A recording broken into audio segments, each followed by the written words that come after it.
Le péché est-il si grave? On aurait tendance à penser que pour être libre, on doit juger par nous-mêmes ce qui est bon et mauvais, ce qui est bien et mal. Si je vous demande si vous êtes quelqu'un de bien, vous allez me répondre « Je n'ai jamais tué personne, je ne suis jamais allé en prison », que le mal que vous avez fait, c'était pas si grave que ça. Mais que dit la Bible à ce sujet? Romains 3,23 nous dit que tout homme a péché et est privé de la gloire de Dieu. En gros, ça veut dire que le moindre faux pas te rend coupable devant Dieu.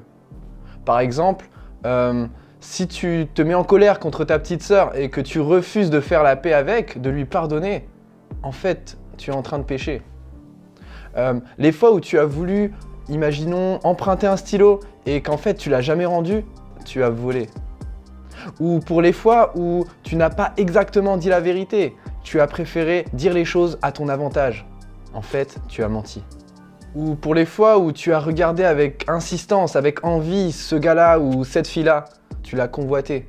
Là encore, c'est un péché. En fait, le péché, ça ressemble à ça.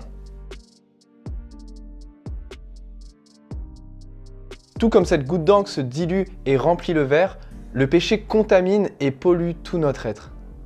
On aurait tendance à dire que certains péchés sont plus graves que d'autres. Mais en fait, c'est une erreur. Pour Dieu qui est tellement saint, le moindre péché, aussi insignifiant soit-il à tes yeux, nous sépare complètement de lui. Vous me direz « Mais alors, c'est impossible d'être parfait, n'est-ce pas ?»